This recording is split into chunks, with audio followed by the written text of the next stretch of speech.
Hello and welcome for another session of Beyond Talk. My name is Lital. I lead marketing at Beyond Identity, and today we're going to talk about, can EDR provide device trust?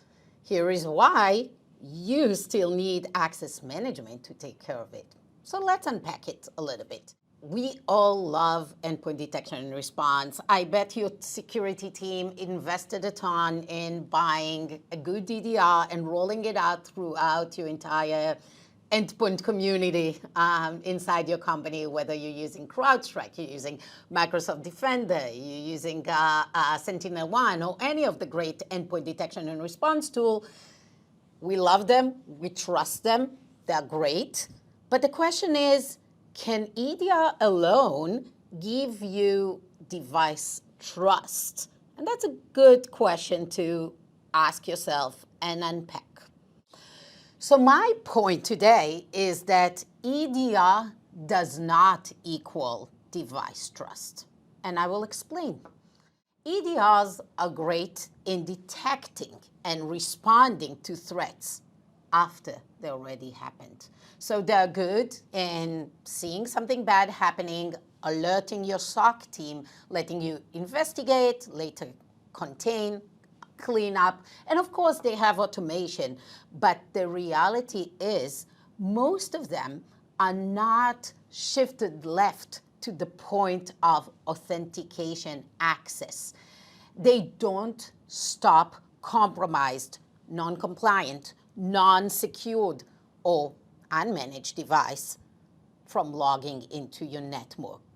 They may stop them from doing some things, they may contain them, but in most cases, uncompliant, compromised, risky device, and especially those that don't have EDR on them, and we'll talk about this point in a second, can still log in.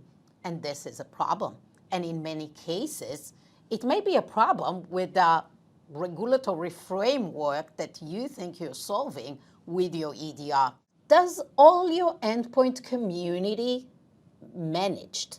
Are all the devices in your use, whether you know it or you don't know it, belong to you, are issued by you, and have an EDR?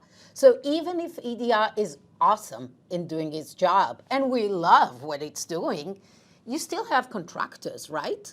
They may log in to your Salesforce, maybe they log in to some of your marketing, maybe you have contractors depositing code, helping you with some stuff. Do you have remote teams? What about them? What about bring your own device and people having mobile device, an additional device, and all kinds of things? Can you make sure that they're up to date, that the operating system is not compromised or vulnerable? Can you make sure mobile phones are no jailbreaks and have no malware on them? This is something that if you don't have an EDR on the machine, you will not be able to see. But still, you grant access to many of your applications, from email to your G Drive to Zoom to Salesforce, through those mobile devices and additional BYOD.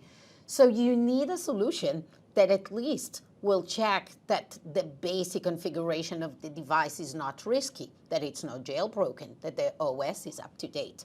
So that means that you have to have something beyond the EDR to help you with device trust. The end of the day, you have a lot of blind spot in the community of the devices in your organization. You have a lot of different machines authenticating in. You need to make sure you don't leave them behind, whether you have EDR in or not.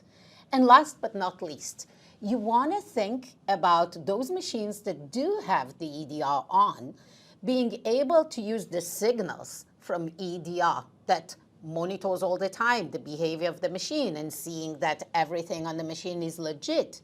You want to use those signals back in your authentication tools to be able to make real-time decisions. So when you're thinking about your access management, you need to think about device trust across all OSs, all machines, managed or unmanaged, and you want your access management tool to be EDR aware, being able to take real-time signals from your EDR so you actually get more decision-making, powerful security in the tool that decides in real time about getting people on your applications and maintaining the access in real time.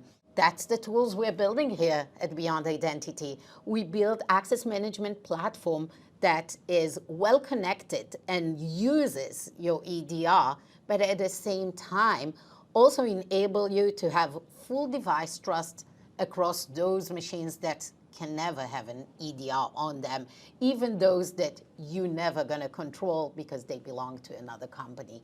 They're accessing you, and you need to make sure they're still compliant. Thank you so much, and I hope to see you in our next session.